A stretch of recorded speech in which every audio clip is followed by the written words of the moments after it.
bukan buat saya ya, buat LAI.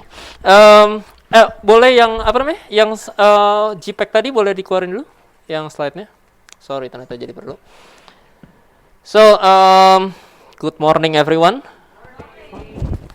Oke, ya kita di bulan ini kita pengen support dari NLC, kita pengen support untuk lembaga LAI supaya kita bisa support tadi orang-orang kita bisa membantu menyebarkan Alkitab ke seluruh pelosok-pelosok. Nah, di NLC partnership bulan ini, jadi partnership bakal dimultiply 2 kali. Jadi kalian setiap kali yang mau transfer, yang mau ikut support dalam acara ini, bisa di belakangnya kasih angka 1 ya. Di setiap nominalnya, dan partnership bakal double the amount of berapa yang kalian sumbangkan. Nah, ya if you kalau kalian hari ini ada ruang dalam hati kita, semuanya masih kayak I want to be generous, dan kita pengen ada roomnya. Ya, semoga ini bisa menjadi salah satu channel yang kita bisa bantu buat orang-orang. Oke? Ya, boleh pindah ke slide? Oke. Apa kabar semua? Baik, sehat. Slide-nya hilang. Oke, bulan ini kita masih berbicara tentang Money Master. Jadi kita akan membahas sedikit lebih banyak tentang keuangan. Tapi bukan dalam konteks bagaimana saya menjadi kaya, tapi dalam konteks ke gimana cara kita memiliki pandangan yang benar tentang keuangan. Nah, hari ini saya ngambil judul Fight for Contentment, artinya perjuangan atau untuk kecukupan, istilahnya gitu loh, untuk bisa tahu kapan kita bisa berkata cukup. Nah, apa yang tadi terbang? Oke, bisa. Masih ada. Oke. Nah, Matius 6 ayat 24 dia bilang gini. No one can serve two masters, for either he will hate the one and love the other, or he will be devoted to the one and despise the other. You cannot serve God and money. Ya. Ini saya rasa kalimat yang mungkin buat semua yang udah pernah ke gereja pasti pernah dengar, kamu tidak bisa menyembah Tuhan dan mamon. Oke? Jadi kalau misalkan kita lihat ada choosing your master di sini dibilang kayak oke, kita mesti cuman boleh nyembah, pilih salah satu. This is you, anggap ini siapapun dari kita. And then we have money. And then we have a good looking dude yang lagi jalan di atas air. Ya, kita punya Tuhan gitu loh. Nah, pertanyaannya sekarang, kenapa dalam konteks ini Tuhan bilang di dalam Alkitab memang udah ada tulisannya ya, kayak nggak boleh menyembah Allah lain dan lain-lain segala macam. Tapi di sini specifically God mention bahwa kamu tidak bisa menyembah Tuhan dan uang dan mamon. Mamon dalam arti bahasa lamanya memang dibilang tentang kekayaan, harta kekayaan dan lain-lain. Nah, seakan-akan banyak banyak pengertian yang dibaca sama orang-orang. Kayak kalau kita dulu main, kamu tahu kan yang kalau main selalu pas retret, misalkan main bisikin dari ujung sampai ujung, pasti yang di ujung nangkepnya beda, bener kan ya? Nah, sering kadang-kadang dipersingkat gitu loh, makin lama. Kamu tidak boleh menyembah Tuhan dan uang dan lain-lain segala macam. Jadi makin lama translationnya kita nggak bisa punya dua-duanya. Artinya kalau kamu nyembah Tuhan, nggak nyembah Tuhan, kalau kamu nyembah uang, kamu nggak punya Tuhan. Atau kamu nyembah Tuhan, ya nggak punya uang, istilahnya seperti itu. Nah, itu yang paling sering somehow orang salah nangkep, karena mereka makin lama kita belajarnya makin lama, dia itu tadi bahasa-bahasanya uang itu jahat. Yang makin lama kita belajar kesannya. Itu loh, orang ngasih tahu kayak orang yang punya keuangan, mereka lebih punya kuasa dan lain-lain segala macam. Akhirnya bahkan keluar nggak sedikit keluar, gue lihat sering banget itu statement kayak money is evil, money is evil, money is evil. Gitu loh. Nah, kalau gue punya pertanyaan, why do I have to choose? Waktu kalau kita suruh pilih kayak pilih Tuhan atau pilih uang, serba salah, bener nggak? Ya kan, kayak karena kita hidup di dunia pakai uang, gitu loh. Jadi kayak kalau suruh pilih Tuhan sama uang, serba salah juga. Iya, gue pengen pilih Tuhan, tapi kalau abis itu gue nggak punya uang, repot dong. Tuh, tapi kalau gue punya uang, gue nggak punya Tuhan, salah juga hidup gue. Nah, hari ini kita pengen belajarin sebuah mindset yang benar gitu. Pertanyaannya kayak, is money evil sekarang? Kenapa Tuhan sampai separate tadi bahwa Tuhan sama uang berarti kan baik dan jahat? Apakah uang itu jahat? Di 1 Timotius 6 ayat 10 dibilang, for the love of money is a root of all kinds of evil. Some people eager for money have wandered from faith and pierced themselves with many griefs. Ada orang-orang yang mengejar keuangan sampai mereka kehilangan imannya dan menimbulkan duka dalam hidup mereka. Nah, tapi kalau dibaca di sini di ayatnya jelas ya. Yang evil bukan money. For the love of money. Yang evil. Nah, sekarang kita ini tricky part. Ya. Sometimes kita tidak sadar momen-momen kapan kita love money. Betul ya. Di sini saya punya beberapa uang. Saya katakan saya nggak mau kasih. Gitu, tenang. Jadi ada 100 ribuan, ada 50 ribuan, ada 10 ribu, ada 5 ribu. Oke? Kalau saya sobek 100 ribu, sayang nggak? Jawab. Sayang. 50 ribu? 5 ribu? Hamba uang semua. Nggak. Kenapa sayang? 100 ribu? 50 ribu, 10 ribu, 5 ribu, 2 ribu, sampai 1000 sama-sama kertas. Beda warna, betul nggak? Yang kalau kamu kerja nanti pas gajian balik lagi. Betul ya? Tapi kenapa sayang? Kenapa sayang kalau saya sekarang sobek ini semua? Saya pun sayang. Cuman, kenapa sayang? Kalau kita pengen sobekin. Betul. Karena nilai. Karena ketika saya kasih 100 ribu ke istri saya misalkan, kalau yang lain nggak balik, ya kan? Ke istri gue misalkan, saya kasih 100 ribu ke istri saya. Buat saya memberikan bukan cuman uang kertas 100 ribu, betul ya?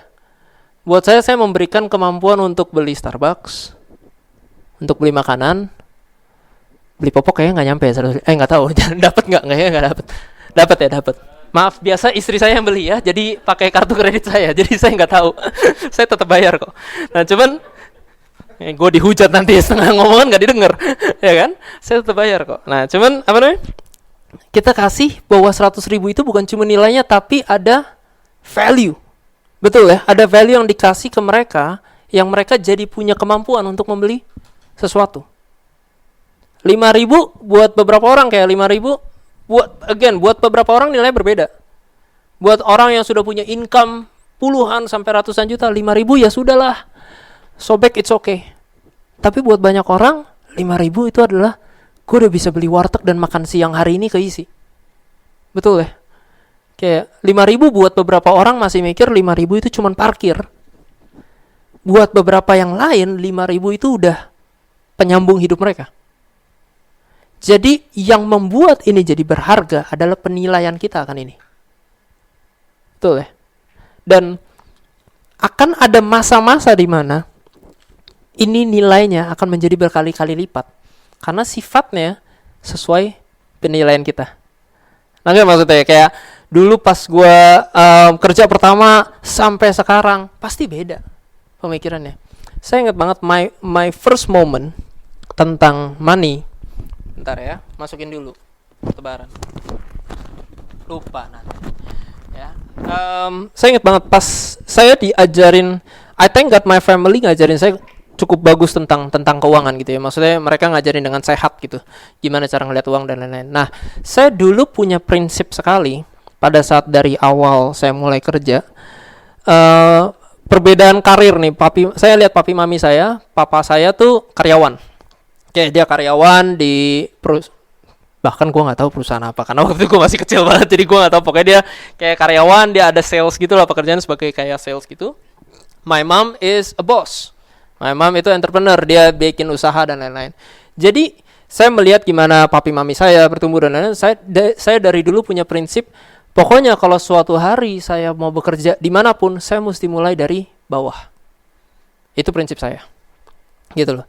Jadi pas waktu itu lagi kuliah dengan nilai yang di bawah rata-rata gitu ya, yang sangat hampir pas dan lain-lain, mami saya dengan frustrasi, kamu pengen kerja apa? Sebenarnya kamu pengennya kuliah apa gitu loh. Lu nggak happy? Lu pengen apa? Gue bilang gue sukanya restoran, F&B. Terus ya dengan F&B ya berarti kan paling bawahnya mulai dari server ya, dari waiter gitu kan. My mom was so angry. Tapi bukan in konteks gengsi, ngerti ya? Jadi bukan in konteks gengsi, bagi dia kayak kamu kuliah jauh-jauh ke Singapura. Again dengan nilai di bawah rata-rata gitu ya. Kamu kuliah jauh-jauh ke Singapura gitu loh. Kata guru kamu pinter, kata guru kamu nilainya sih enggak gitu ya. Kata guru kamu pinter dan lain-lain segala macam. Harusnya you're supposed to be able to achieve more. Masa lu kuliah jauh-jauh susah-susah lu cuma mau kerja jadi waiter. Bagi mama tuh kayak gitu. Dan dulu gue mikirnya, kalau dulu pas gue masih muda pertama kali denger gitu, nyokap gue ngelihat dari statusnya mesti udah tinggi. Tapi pas gue punya anak, gue ngerti kayak sometimes you just have a certain expectations to your kids bahwa your kids can do better. Ngerti gak? Jadi dia pengen kayak you get better in your life dan lain-lain segala macam. Jadi memang push me that way. Tapi gue tetap kayak enggak, gue mau tetap mulai dari waiter. Jadi gue mulai dari waiter. Gue kerja bener-bener part time, jadi waiter sehari 8 jam pas gue kuliah, jadi kuliahnya online waktu itu. Jadi gue sehari bisa 8 jam sampai 12 jam. Ya udah tuh bawain makanan, diomel-omelin, dikata-katain pasti ada. Gitu loh. Abis itu gue balik ke Jakarta, selesai di situ. Gue sempat ke Cina setahun, mau kerja juga sebenarnya, tapi karena di sana bahasa Dewa, jadi I give up. Ya itu kayaknya less like something I can do gitu. Habis itu gue balik ke Indonesia, gue mulai cari kerja. Ada waktu itu Ken yang bantuin gue cari kerja. Jadi dia udah di Jakarta duluan, terus dia kenalin sama Groupon, terus gue masuk di Groupon. Dan gue mulai sebagai sales juga, sebagai sales di Groupon dengan gaji di bawah UMR waktu itu. Gitu loh, di bawah UMR pas UMR tahun itu berapa ya? Ya sekitaran 3,5 something lah, tapi gue di bawah situ. Dan ya udah, gue kerja mulai dari sana. Oke? I enjoy it. Karena gue belajar semuanya dari bawah. As a sales, lu mau belajar tentang company lu, paling bagus belajar dari sales, paling easy, karena ya sales you have to sell your company gitu kan basically. Jadi tahu semuanya. Jadi gue suka, gue kerjain dengan sangat happy. Gue belajar banyak dan lain-lain segala macam. I have no worry dan lain-lain. Ya makan di rumah ada gitu-gitu karena nyokap gue dalam kondisi yang cukup. Tapi you know what, one day one of my friend keluarganya masuk rumah sakit. Gitu loh, one of my friend keluarganya masuk rumah sakit, and I remember kita semua pada pergi kunjungin dia. Gitu loh, pada teman-temannya pada kunjungin dia, temenin dia, duduk sama dia dan lain-lain segala macam, temenin, support dan lain-lain. Dan di situ it feels nice ya. Maksudnya kayak lu temenin teman lu dan lain-lain segala macam, dan kita butuh that kind of moral support. Tapi yang bikin gue sangat terpukul apa? Dia keluarganya gak strong financially. Dalam kondisi yang cukup sulit lah. Gue gak punya uang untuk bantuin orang ini. Dan gue trigger banget. Gue kesel banget. Karena despite of I'm doing a nice thing, duduk bareng malam-malam, kita malam-malam semua duduk, doain, temenin dia dan lain segala macam, support. At the end of the day, he still needs to pay the bill. Buat keluarganya bener kan ya? Dia mesti tetap bayar di rumah sakit. And it triggers me so much karena gue gak punya uang untuk bantuin dia secara financially. Mungkin kalau sebenarnya kita ngomong jujur sekarang, bantuan 50 ribu, 100 ribu, 20 ribu juga gak masalah, bukan nilainya. Betul, memang bukan nilainya. Tapi saya ketrigger karena mama saya punya. Nangkep ya? Keluarga saya termasuk ada uang, tapi saya sebagai anak belum memiliki keuangan yang sehat itu. Dan menurut saya aneh gitu. Mih, pinjam duit dong, teman gue sakit. Kan kayak gue mau nyumbang tapi pakai duit orang, ngerti ya? Kayak it triggers me. Dan ya thank God keluarganya anaknya udah sembuh gitu, keluarga udah sembuh, terus ya mereka bisa bayar dan lain-lain segala macam. But itu bekas banget buat gue, kayak I need to do something about this. Ngerti ya? Buat kalian dengar kayak kesan saya sangat mulia, enggak kok, nanti banyak cerita yang gak mulia jauh di bawah sono. Tapi itu one of my wake up call tentang money. Gitu loh. Bahwa I realize waktu saya kuliah, waktu saya SMA, kita udah aktif di gereja, misalnya di sini ada teman cerita, curhat dan lain-lain, and we sit down dengerin mereka, that means a lot. That means a lot, itu penting. Tapi when life goes on dan makin lama makin dewasa, ada bills yang you have to pay, dan sometimes nggak cukup cuman duduk. Sometimes some people need financial help. And gue triggernya karena I know I'm supposed to be able to do that. But I didn't do that because I don't have it that time. Dan itu menjadi peringatan buat gue gitu loh. At the end of the day, the world will demand money from you, whether you like it or not. So we have to be prepared. Saya ingat saya pernah masuk rumah sakit. Jadi tiba-tiba suatu malam gak ada kenapa-napa, gak ada angin, gak ada hujan, benar-benar gak ada apa-apa, tiba-tiba sakit kayak sakit perut banget gitu, yang nggak tahu kenapa pokoknya sakit banget gitu. Terus udah akhirnya sampai pertama kali gue dibawa ke rumah sakit sama mama gue, dibawa ke rumah sakit, dicek sama dokter, terus tiba-tiba dia bilang, oh ini usus buntu gitu loh, mesti operasi saat ini juga. Di kepala gue kayak, gue nggak loncat-loncat habis makan, kayak nggak apa yang terjadi, gue nggak ngapa-ngapain, nggak salah makan dan lain-lain, nggak suka makanan pedas, tiba-tiba usus buntu, mesti operasi saat itu juga, keluar biaya 30 juta. Itu gue pas baru mulai kerja lah, setahun 2 tahun gitu loh, 30 juta. Thank God my family ngajarin tentang uang bagus, dan my mom itu bener-bener kerjain ekstra keras untuk support anak-anaknya. Jadi dia bantuin, waktu itu dia udah daftarin gue asuransi segala macam, jadi kita ke cover sama insurance, have insurance. Gue nggak jualan tapi ya it's true gitu loh, cuman maksudnya kayak, dan akhirnya kita ke cover sama insurance 30 juta one night, nggak ngapa-ngapain, nggak salah, nggak loncat-loncat habis makan sesuai legenda dari nenek moyang, nggak ngapa-ngapain, 30 juta keluar gitu aja. And kalau gue reflect, again, I'm grateful my mom do that. Tapi next time, berarti gue mesti prepare dong. Bener ya, karena kan gue udah kerja. Gue udah punya uang sendiri. Berarti next time, I have to be prepared. Ada yang kayak ginian loh di dalam hidup. Pas SMA gue gak ngerti, pasti. Ya kan? Pas kuliah, setengah-setengah lah ngerti gitu loh. Ada yang bisa ngerti lebih cepat gitu. Tapi pas sudah kerja, then you understand bahwa I cannot rely dari my family juga dan lain segala macam. Kenyataannya ada yang bisa kayak gini-ginian. At the end of the day, the world will demand money from you, because kalau kita masih hidup di dunia, kita tuh kayak ngontrak. Istilahnya bener kan? Di Alkitab kan dituliskan, oh di sini semua fana sementara, nanti bangun kekayaan yang kekal. Betul, tapi selama yang sementara ini kamu mau ngontrak nggak? Ngontrak mesti bayar nggak? Sama. Kita hidup di dunia ini, kita harus pay something.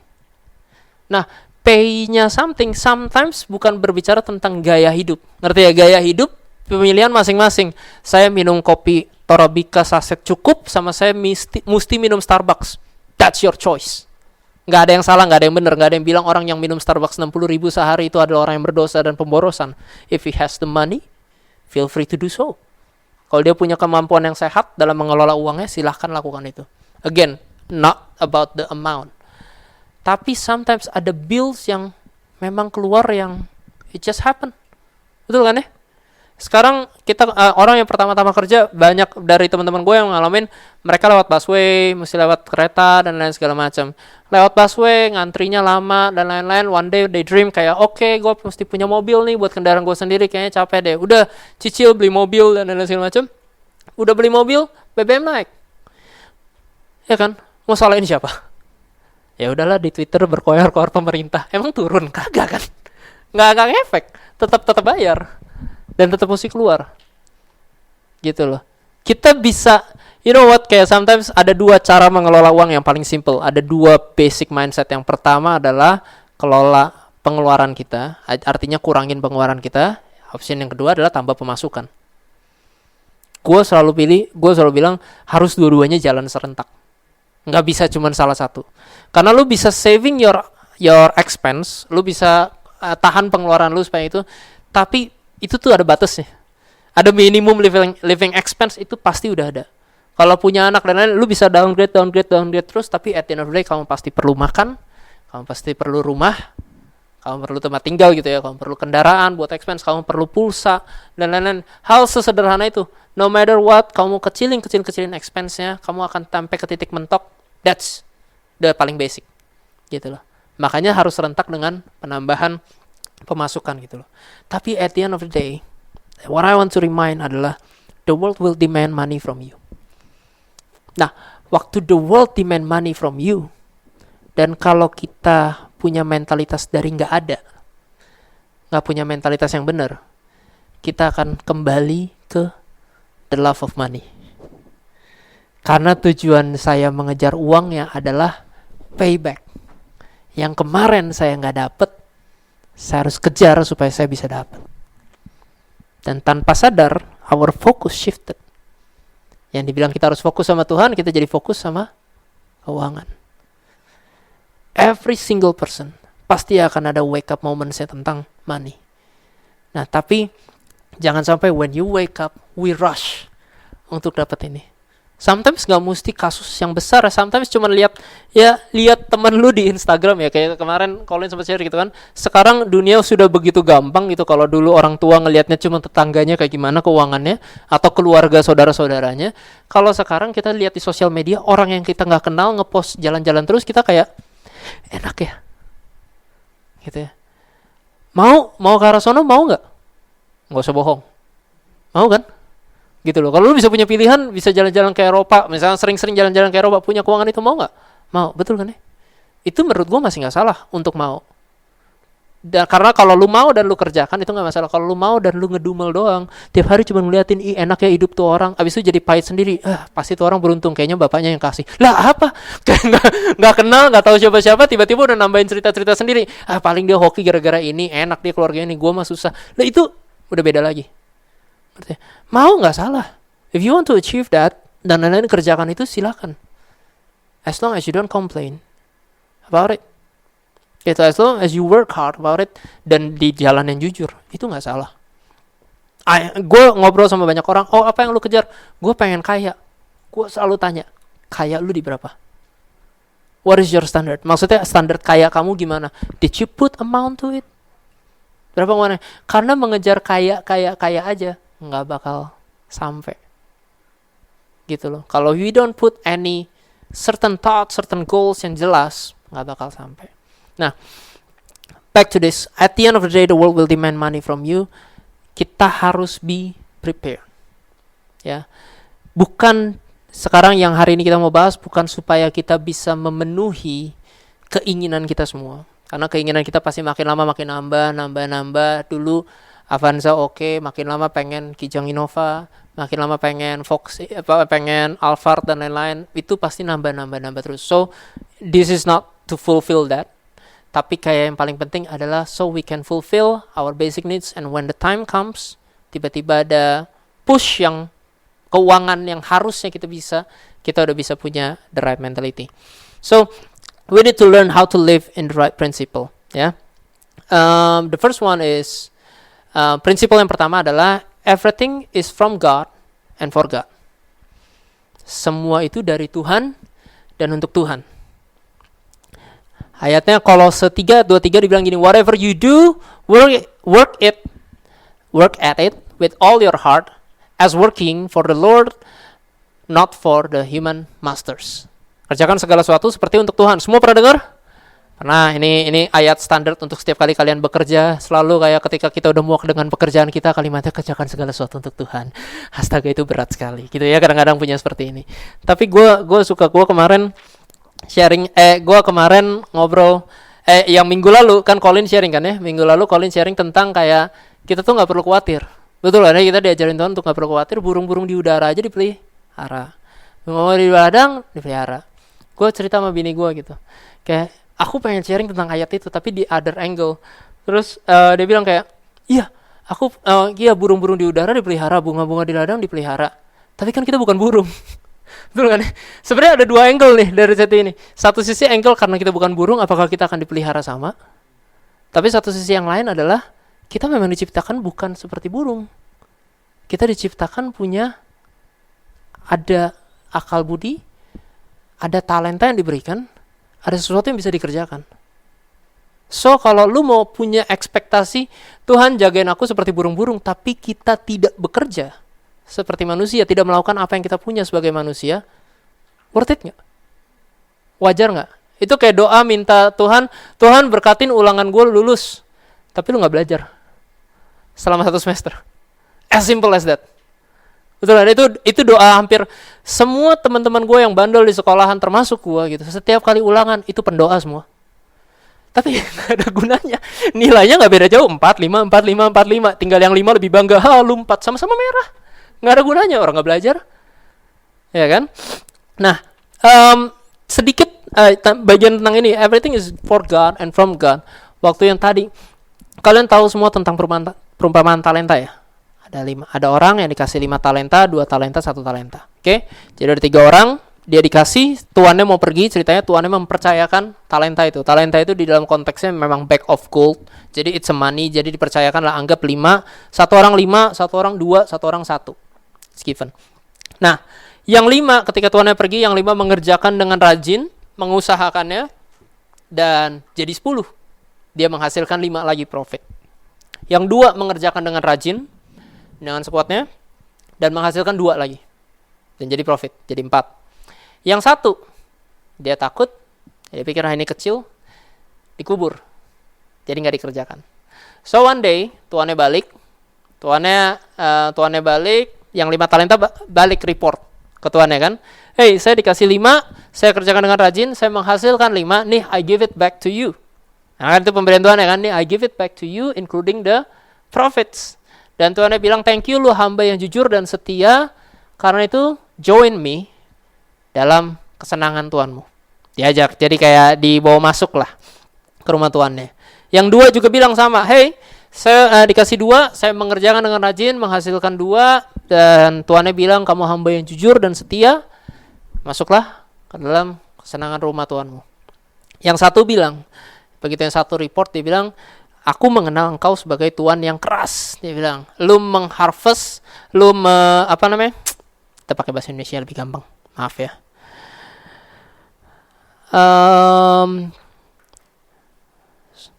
Hamba yang satu, Tuhan, aku tahu bahwa Tuhan adalah manusia yang kejam, yang menuai di tempat di mana Tuhan tidak menabur, dan yang memungut dari tempat di mana Tuhan tidak menanam. Karena itu aku takut dan pergi menyembunyikan talenta Tuhan ini dalam tanah. Ini terimalah kepunyaan Tuhan. Jadi yang satu mindsetnya, udah deh gue gak apa-apain. Daripada lu komplain, nanti amit-amit rugi, atau apa, ini gue taruh aja 1 dalam. Nanti pas dia balik, dibalikin lagi 1. Sih, yang penting kan modal lu gak hilang. Bagi yang 1 mikir gitu. Tapi tuannya bilang kayak, maka jawab tuannya itu, hai kamu hamba yang jahat dan malas, jadi kamu sudah tahu bahwa aku menuai di tempat di mana aku tidak menabur, dan memungut dari tempat di mana aku tidak menanam. Karena itu sudahlah seharusnya uangku itu kau berikan kepada orang yang menjalankan uang, supaya sekembaliku aku menerimanya serta dengan bunganya. Sebab itu ambillah talenta itu daripadanya dan berikanlah kepada orang yang punya 10 talenta itu. Singkat cerita, habis itu ya dia suruh hukum si orang yang 1. Dalam bahasa Inggris ya ditulis bahwa bahkan tuannya bilang, you know what, kalau lu gak mau kerjain, lu takut, lu taruh di bank, gue pun dapat bunga depositonya. Itu the laziest way, anggapannya kayak gitu loh. Kalau lu benar-benar takut, setidaknya lu taruh di bank, gue bisa dapat depositonya. That's it, gak apa-apa. Nah, dulu ada temen gue yang nanya tentang 5 talenta 2 talenta ini. Dia bilang ke gue kayak, enak ya. Ini beda angle dia ngelihatnya. Dia bilangnya kayak gini, dia bilang, enak ya orang yang punya 2 talenta sama 1 talenta. Soalnya orang 5 talenta bisa jadi 10 talenta itu tuh susah. Karena 5 harus mendapatkan 5 lagi. Itu tuh susah. Sedangkan orang yang 2 talenta menghasilkan 2 talentanya udah seneng.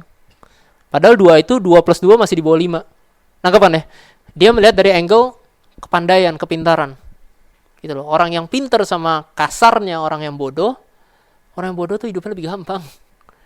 Plus 1 udah tepuk tangan, tapi orang pintar tuh punya standar sendiri to achieve something. Untuk ini, jadi jauh lebih susah buat mereka mencapai targetnya. Dan saya bilang pas saya baca lagi, saya bilang, kayaknya Tuhan bukan ngomongin soal jumlahnya deh. Kayaknya konteks ini gak pernah membicarakan soal kepintaran orang yang 5 talenta artinya lebih pintar daripada yang 2 talenta atau 1 talenta. Kayak Tuhan tidak pernah membicarakan hasilnya. Karena benar-benar ditulis bahwa kamu kasih bunga deposito aja juga gue gak marah. Artinya menghasilkan cuman berapa persen sih deposito? 45% sekarang rata-rata semua bank. Gitu loh, 45%. Segitu aja gak masalah. Ada yang menghasilkan 100%. Tapi Tuhan bilang, lu 5%, 4% juga gue gak masalah. But at least you do something about it. But at least you work something about it. The question is, are we doing something? That talent yang udah dipercaya Tuhan ke kita today. Sekarang kita pakai apa enggak? Kita memang bisa bilang hari ini, aku cukup, aku bisa makan, aku gak kekurangan, aku cukup. Tapi apakah kita sudah mengerjakan yang lebih daripada itu? My goal hari ini bukan mencari, Tuhan, aku tuh modalnya berapa? 5 talenta, 2 talenta, apa 1 talenta. Kalau udah 2 jadi 2, ya udah berarti ini hidup gue mentok. Bener kan ya? Gak ada yang tahu. Saya juga gak tahu sampai sekarang saya 5 talenta, 2 talenta, 1 talenta. Karena memang bukan itu goalnya. Yang diminta Tuhan cuman apa yang kita punya, apa yang udah dikasih. Kalau kita nafas di hidup ini, kalau kita sekarang dilahirkan di dunia ini, kita pasti given with something. Itu udah dikasih Tuhan 2 tangan. To do something about it. Hasilnya, kita balikin lagi ke Tuhan. Terserah Tuhan. Gitu loh. Sama yang kayak tadi 3 hamba tadi. 2 hambanya bilang, dia punya 5. Dia menghasilkan 5. Kalau dunia cara pikirnya adalah komisi lah. Kan gue udah kerjain. Bener ya? Dari 5 plus 5, ini literal dunia punya mindset. Karena gue udah kerjain, lu gaji gue lah, komisi lah, dan lain-lain. Ada perhitungan skemanya. Dia enggak, 5 talenta dikasih, 5 talenta dia hasilkan, dia kasih 10-10-nya ke tuannya. Tapi apa respon tuannya? Now you join with me. Whatever I have, you can enjoy it. Apapun yang saya punya, kamu bisa nikmatin. That's bigger than just the amount of commissions you get. Waktu kita berusaha menyisihkan buat kita, Tuhan, ini buat kamu, ini jatah saya ya. Because I'm the one who works it. Itu sebenarnya nilai padahal jauh lebih besar daripada ketika kita menyerahkan semuanya buat Tuhan. I'm not saying bahwa mulai sekarang, mulai bulan depan, persembahan kamu 100% dari gaji kamu. Nggak kayak gitu ya. Jelas bukan kayak gitu. Tapi when you realize bahwa apa yang diberikan ke kamu sementara, dan apa yang kamu hasilkan, itu semuanya buat Tuhan, kamu bakal menyadari bahwa Tuhan bisa bawa hidup kita jauh lebih naik. Kamu bisa menyadari bahwa apa yang Tuhan pengen di dalam hidup kita jauh lebih gede daripada sekedar ini spending mau kemana. Gitu loh. Work as if it is for the Lord, itu jauh lebih susah. Gitu loh. Sometimes you are working in a positions yang kadang-kadang, oh saya cukup. Hari ini saya bekerja di posisi ini, terus-terusan posisi ini. Tapi nggak ada salahnya loh, if you check again, can I try to do more? Gitu loh, nggak ada salahnya. Can I try to do more? Saya punya kerjaan ini, saya cukup. I still got time yang kurang ini. Should I do something? Should I try a business? Should I partner with someone else? Should I try something? Try. Fail apa enggaknya nggak masalah. Nominalnya nggak pernah masalah. But you remember bahwa, again, sometimes the world will demand more money from you. So we have to be prepared. But before anything, kalau kita prepare-nya dengan kayak nanti kalau diminta, kenyataannya ya benar, meskipun no matter how you prepare, this is the hard truth. No matter how much you prepare, sometimes ada situasi yang kita bisa bilang, ini impossible, gue bisa kerjain sendiri. That's where God kicks in. Tapi at least, kita tahu dalam proses-prosesnya, kita punya mentality yang tepat. Kita belajar yang tepat dulu, bahwa saya udah mengerjakan talent saya.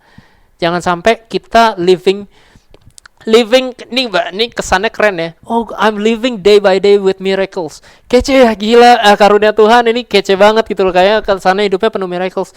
Tapi itu benar-benar kayak duduk nunggu dan mana miracleku hari ini. Nangkep ya? Padahal seharusnya kita didesain untuk we can do something about it. We can do something about it. Again, it's never about the result. But have you tried your best in your life and prepare to give it to God? Okay? Yang kedua, tada, tidak bisa. Tada.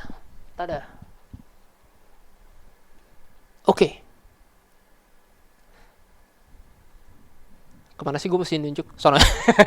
Oke. Ya, bisa. In a sense. Oke. Poin yang kedua. Jadi yang pertama, everything is from God and for God. Yang kedua, never put yourself in debt. Jangan pernah melibatkan dirimu dalam hutang. Oke? Hutang konteksnya di sini ada hutang yang baik dan hutang yang buruk. Hutang yang baik adalah yang misalkan lu cicil rumah KPR. Ya, karena kalau mau beli rumah pakai cash susah ya. dengan gaji UMR susah pasti gitu loh ya. Masih jauh sekali rumahnya. Ya, ada yang kayak gitu, it's fine. Tapi di sini dalam konteks hutang sifatnya banyak. Masih it's not working somehow. Tada.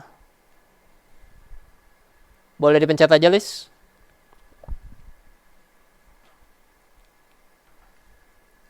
Oh, udah bisa. Oke. Ya. Ayatnya Proverbs 22 ayat 7, the rich rule over the poor and the borrower is a slave to the lender. The rich rule over the poor. Ya, masih make sense. The borrower is a slave. Budak loh. Budak to the lender.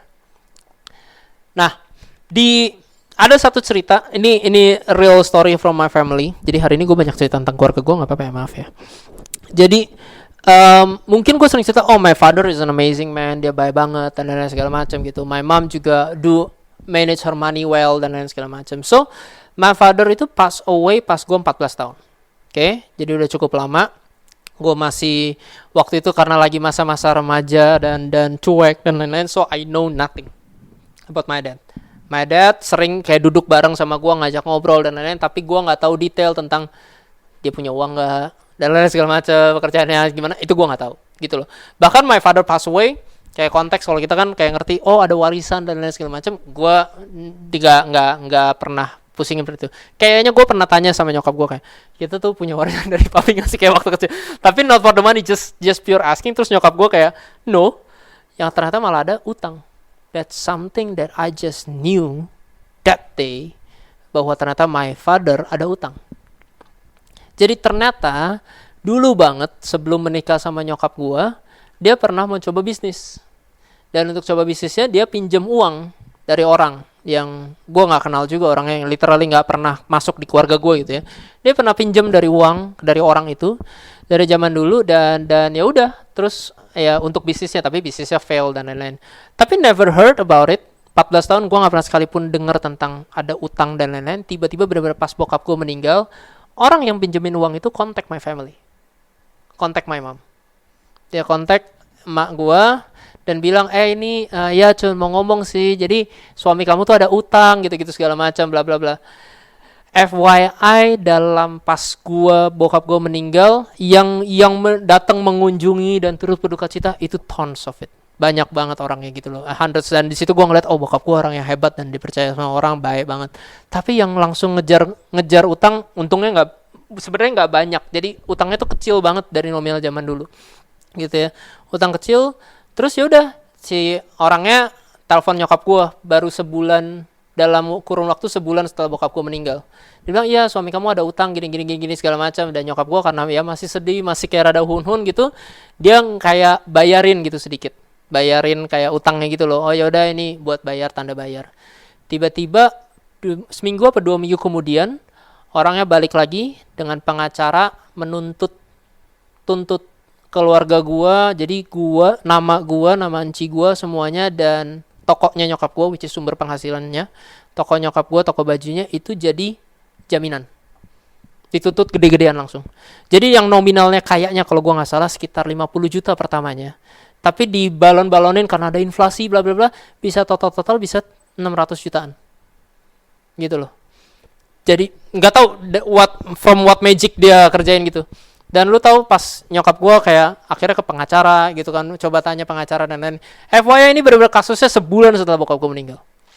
Gitu loh. Dan habis nyokap gue ke pengacara, dan pengacara bilang kayak, iya ini mah lu salah lu nih. Nyokap gue disalahin lagi, orang habis suami meninggal lagi stres, tuh nyokap gue disalahin. Iya salah lu sih tanda tangan. Sebenarnya kan dia suami lu pinjam duitnya sebelum lu nikah. Kalau lu nggak tanda tangan, lu nggak bakal kalau lu nggak bayarin yang kemarin nominal kecil itu, lu dianggap nggak tahu apa-apa. Tapi karena lu udah bayar, lu dianggap tahu utangnya. Jadi sekarang satu keluarga gue di-charge utang.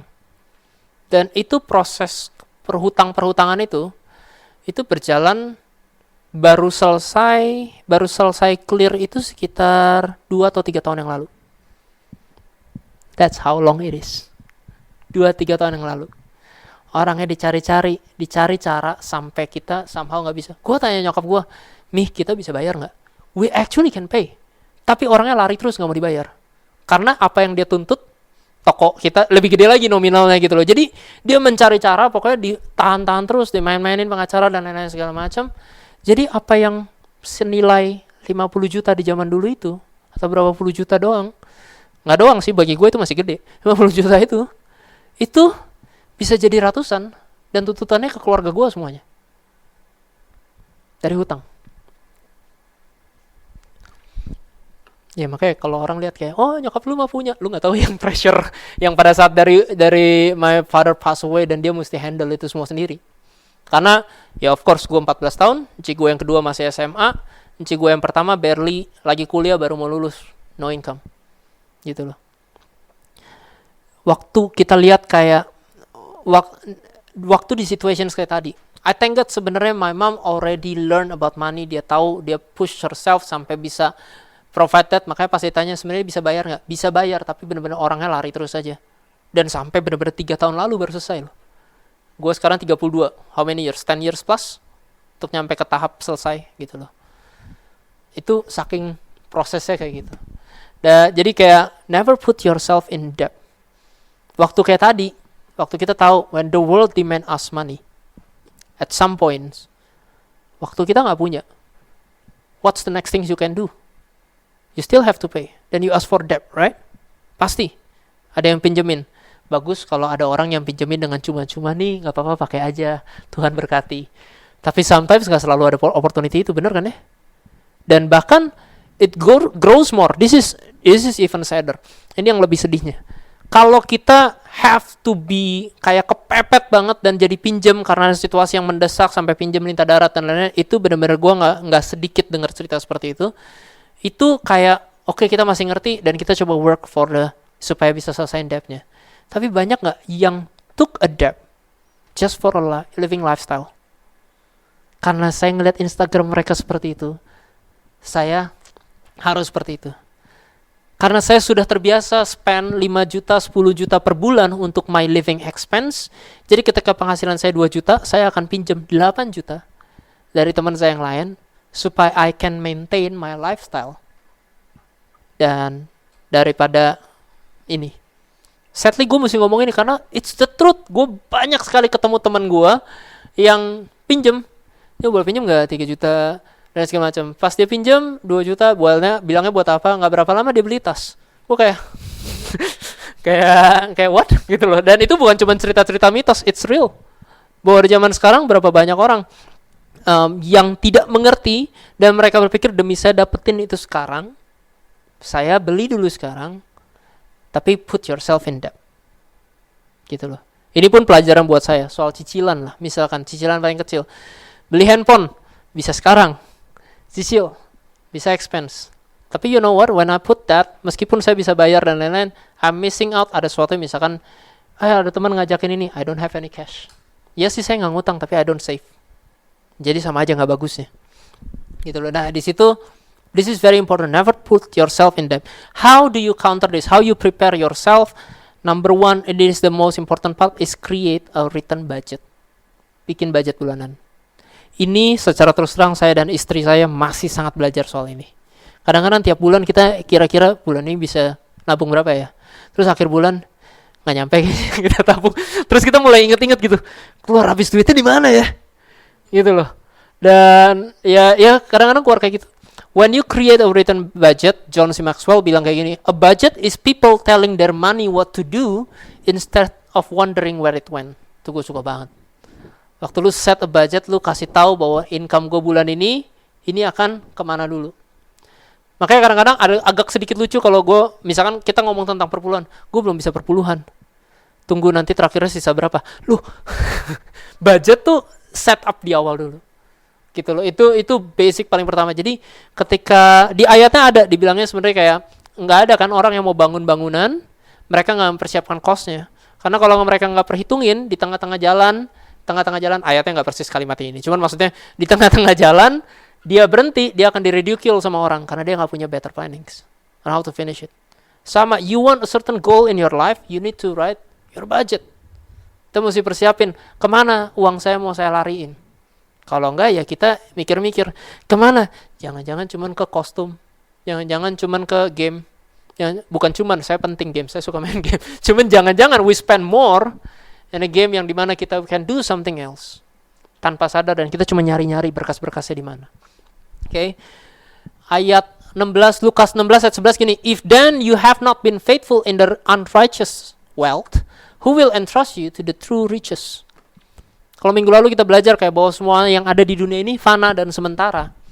Di ayat ini dibilang, kalau kamu nggak setia sama kekayaan yang fana ini, yang sementara ini, gimana saya akan mempercayakan kamu the true riches? It's the truth. Bahwa hari ini keuangan yang kita punya, kita harus bisa mengelolanya dengan baik. Whatever the income, management itu penting. To manage your income. Never put yourself in a debt. Apalagi for a lifestyle. Ya. Third point, again yang pertama, everything from God and for God. Never put yourself in debt.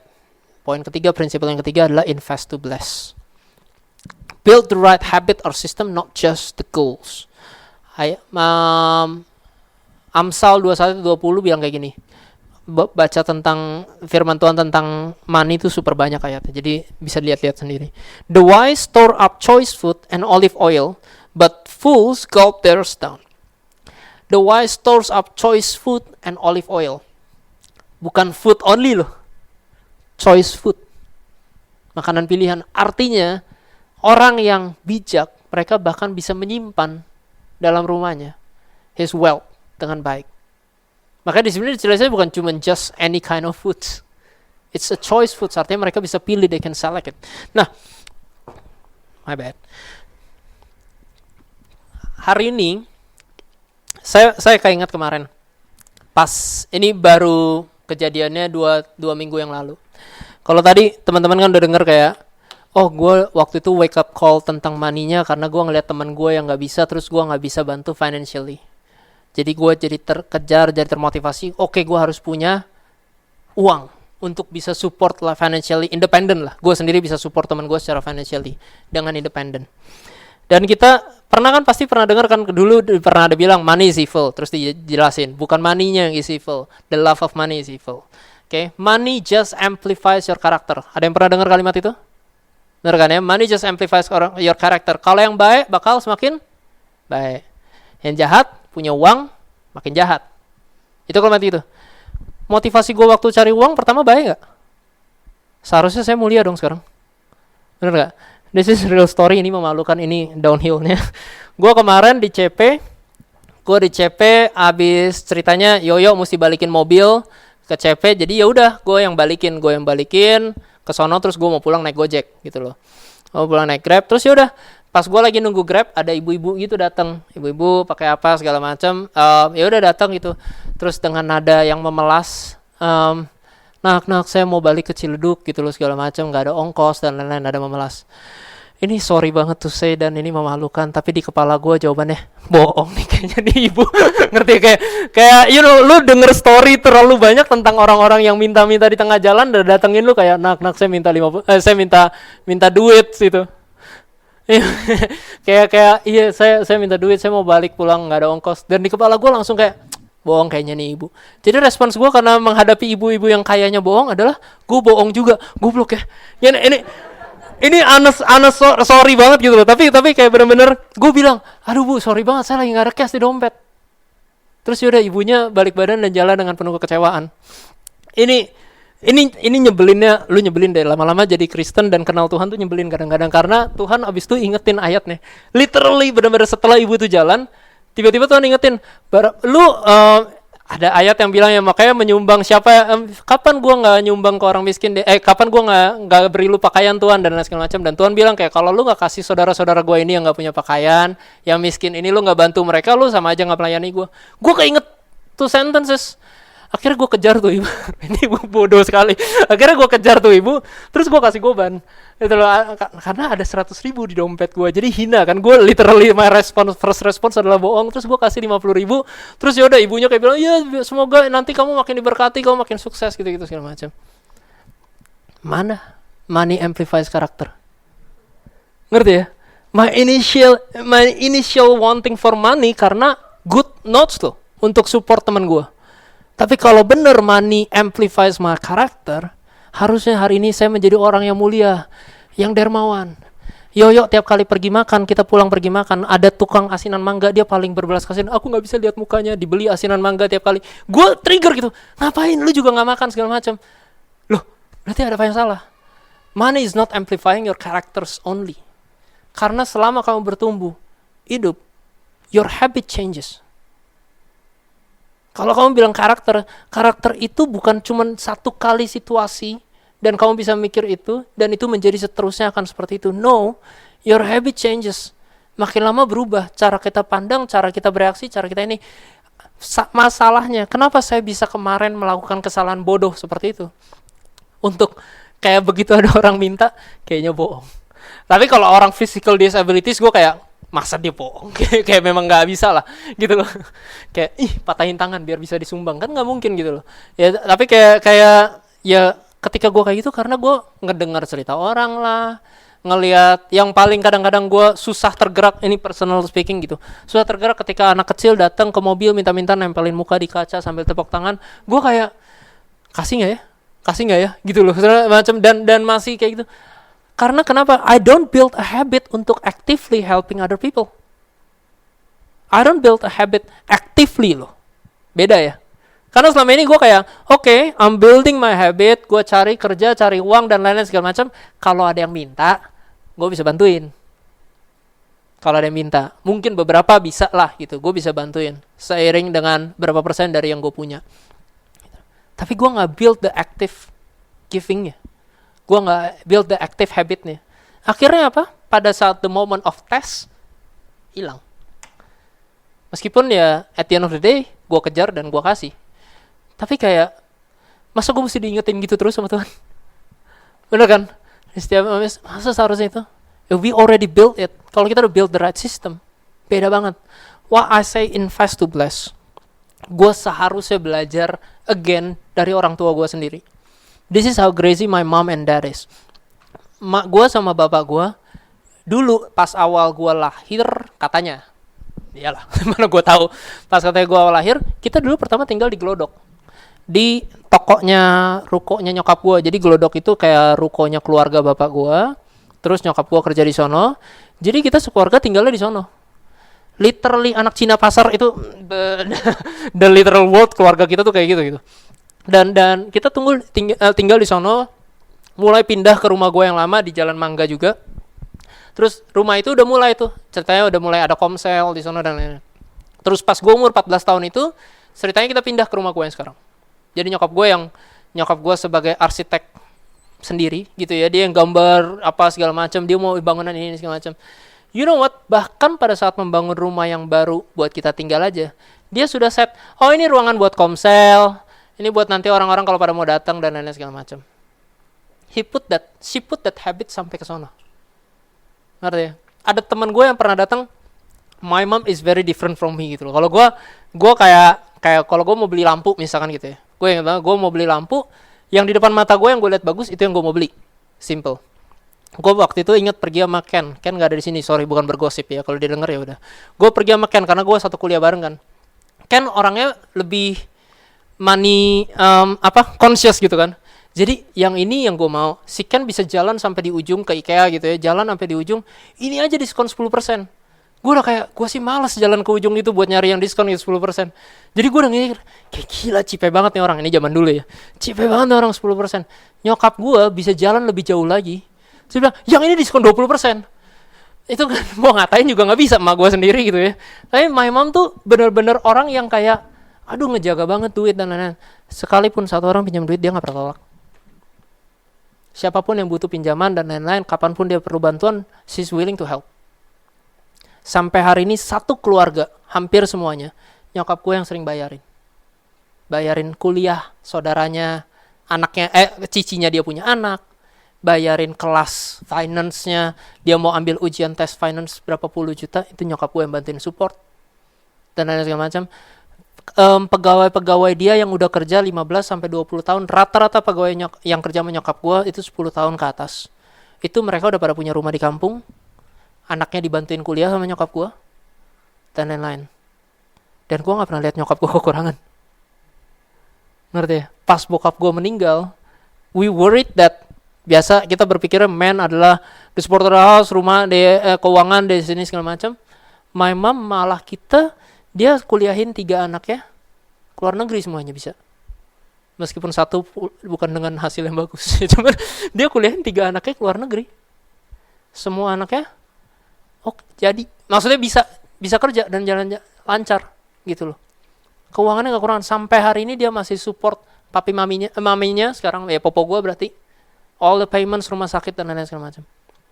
Bukan cuma saudara dari nyokap gue yang nyokap gue take care, saudara dari bapak gue pun nyokap gue masih suka bantu support. Temen-temennya pun dia masih suka bantu support kalau yang membutuhkan. And I never saw her kayak kekurangan. Teman gue datang ke gue dan bilang kayak, sebenarnya kalau nyokap lu lebih pelit dikit, lu lebih kaya lagi. Bener, kayak in a sense itu. Tapi I don't think you will be happy with that. Cause she's happy doing that. My dad is happy doing that. Gitu loh. Dan kenyataannya, we are totally blessed. Ketika kita nggak nahan-nahan, kita waktu gue bilang invest to bless. What is the meaning of investment? The best investment bukan cuma ngambil satu kali lu dapat income, taruh gede-gede, jebret di satu tempat, ada habis itu diem. Berdoa itu jadi cacing-cacing naga-naga. Gitu loh. You know what the best right to invest adalah you put a habit, a system di sana. Bener kan ya, regular. Baik dia naik turun makin lama, compounding makin lama makin naik. Ini pun yang gue masih belajar banget. The best way to invest. Maka invest to bless artinya kita membuild our habit kita, our system di dalam hidup kita untuk kita bisa punya keuangan cara yang sehat dalam we manage our money. Termasuk in giving. Karena kalau goal kita cuma menjadi kaya, you set a goal menjadi kaya. Even you set, okay, gue mau jadi kaya, gue pengen punya rumah senilai 5M.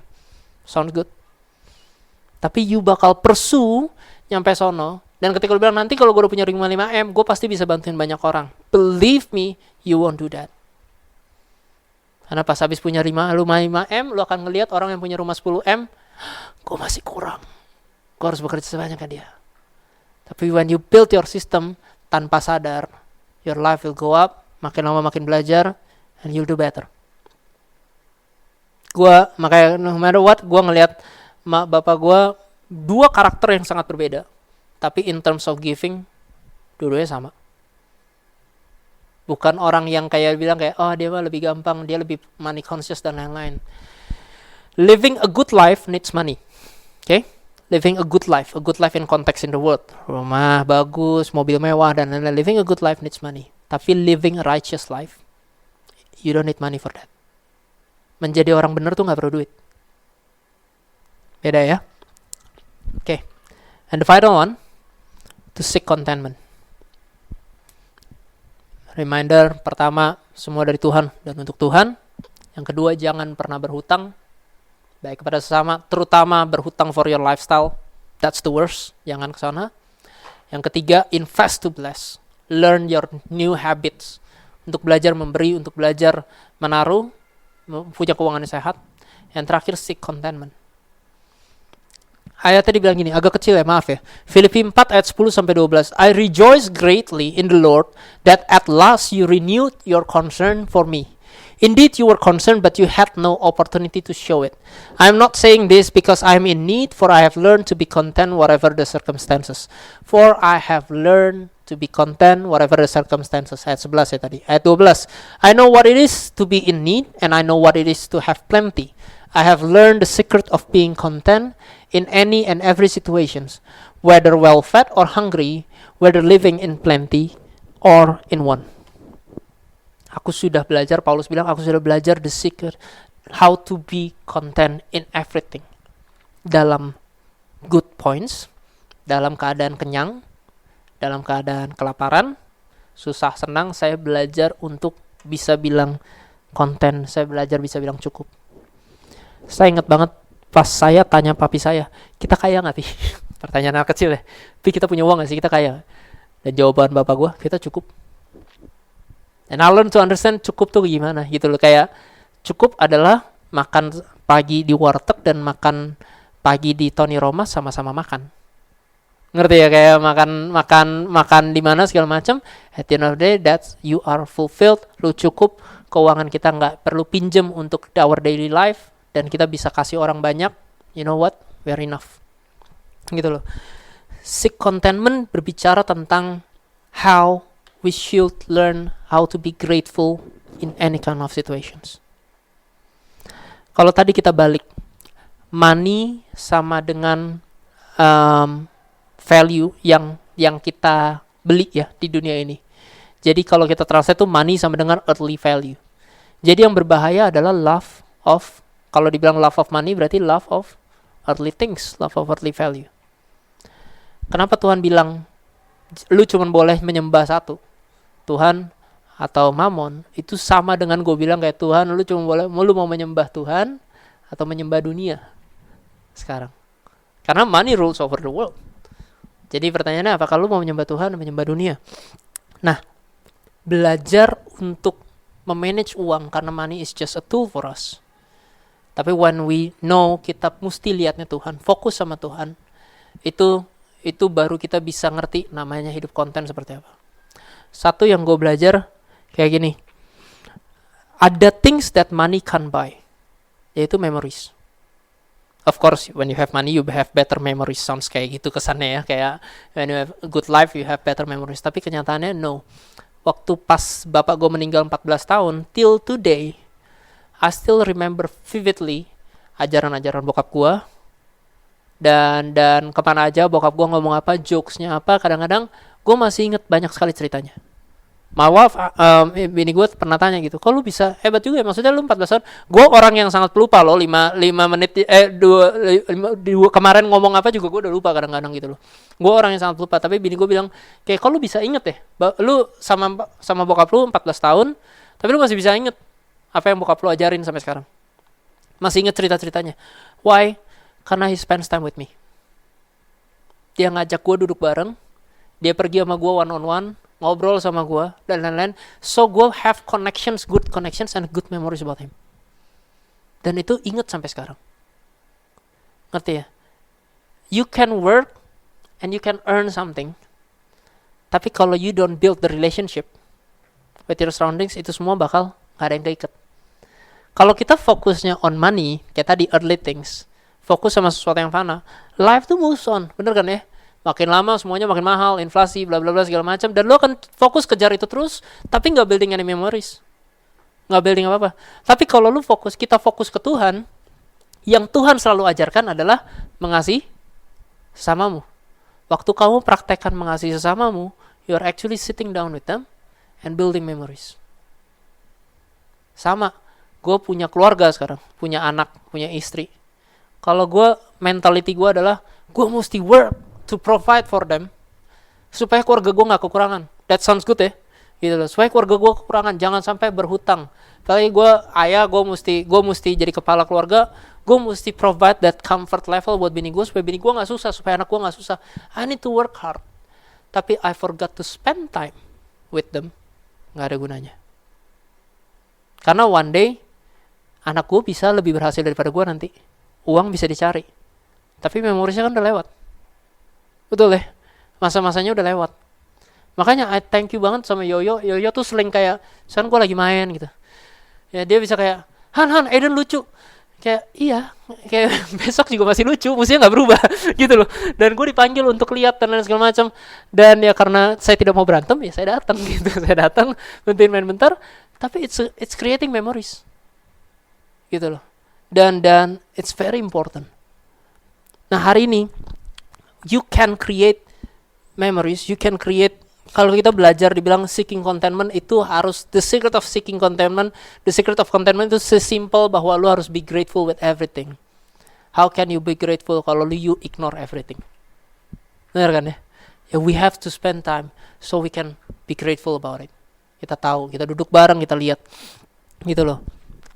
Kita realize bahwa God is in the little things. Jadi Tuhan bless our life tuh sampai sesufficient itu. Gue inget kayak again hal bodoh. Gue banyak mendoakan hal bodoh yang sangat stupid ya. Gue pernah inget teman gue bisa yang very simple gitu, bisa saving money so much yang kayaknya terdengar cipek di kepala gue. Tapi dia sering banget dapat gratisan. Gitu, dia dapat gratisan terus dan lain-lain. Terus dalam hati gue yang penuh iri hati, gue kayak, Tuhan, aku juga mau gratisan kadang-kadang. Bodoh banget ya, kayak dia kayak kesel aja, dia bisa simpen duit segimana, terus tiba-tiba ada aja yang datang, ini lu mau ini nggak? Kayak dia kan udah simpen gitu loh, ngapain gitu? Dia udah bisa dapat gratisan. Dan gue kayak pernah doa gitu pas sambil nyetir, gue sambil bilang, ya Tuhan, gue juga mau dong dapat gratisan kadang-kadang. Terus respon yang gue dapat adalah, lu boleh pilih, lu mau tungguin dapat gratisan atau lu mau jadi orang yang kasih gratisan ke orang. It's up to you. Gitu loh. And I was like in my mind, I want to be the one yang bisa kasih. And thank God, Tuhan bawa bisa sampai sekarang. Tapi you know how amazing God is? Waktu itu yang kayaknya gue pernah cerita di sini. Waktu itu gue ikut acara door prize, terus gue pakai nama bos gue. Jadi bos gue yang suruh gue pergi, bukan gue ngaku-ngaku. Jadi bos gue yang suruh gue pergi.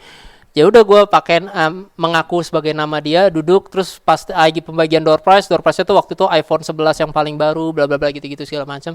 Terus I was like in my mind, benar-benar cuma lewat sekali di kepala gue doang, kayak lucu ya kalau gue dapet. Karena gue nggak pernah dapet gratisan in any way. Gue nggak pernah dapat gratisan. Jarang banget gue pernah menang something yang kayak gitu semacam. Jadi gue bilang lucu ya kalau gue dapet. And then hari itu pas pembagian door prize ada berapa belas kado, gue dapet 2. Satu iPhone, satu lagi apa dari King Coil gitu.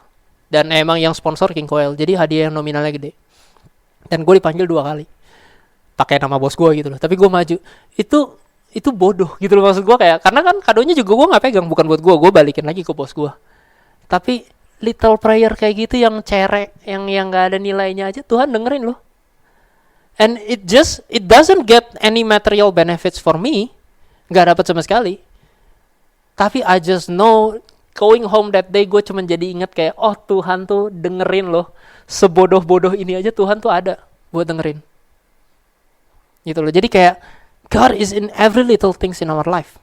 You realize it or not. Tapi kita bisa cruise our life, kita bisa jalanin hidup kita cuek, yang penting jalan. Tiap hari kerja bagai kuda, pulang capek. Look, I achieved a lot.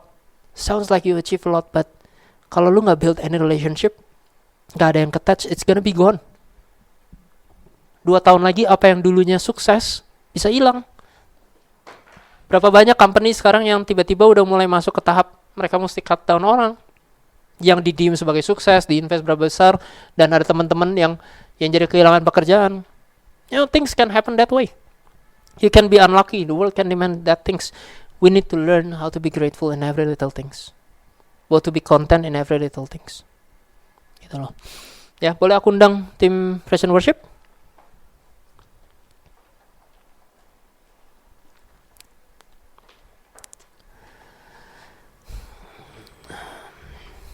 Ya.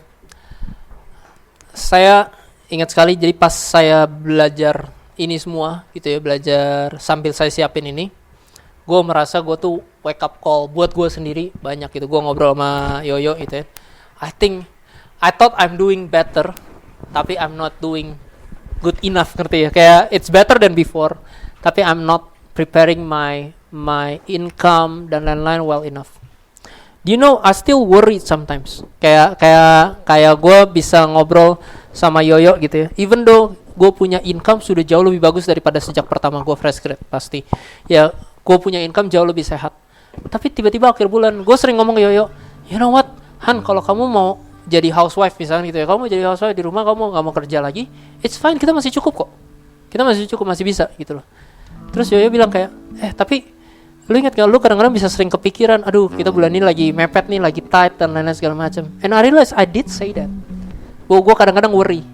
Gue takut kayak, aduh gue lagi spendnya kebanyakan nih dan lain semacam. Do you know why I worry? Karena I didn't manage my finance well. Sama kayak I'm worried about the test, karena gue gak belajar. Ya kan, as simple as that. Karena gue gak belajar ya gue pasti takut tesnya gue bakal lulus apa enggak.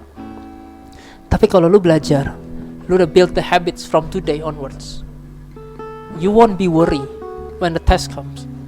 You know bahwa Tuhan ada with you in every single steps. That's what you believe. That's why having this principle, belajar tentang prinsipal tadi, semua dari Tuhan, semua untuk Tuhan, gak pernah berhutang, siap untuk memberi, invest to bless, dan selalu cari contentment, selalu belajar untuk bisa content, selalu be grateful, gak bikin kamu kaya dan hidup kamu tenang dalam hari minggu depan. Nggak tiba-tiba membuat setelah kita belajar, oke Tuhan saya tanam ini di hati saya dan besokannya Tuhan memberikan kita kelimpahan. No. Tapi we can start living in the right directions. So when things don't go according to what we plan, we still know God has a plan. That's the most important part.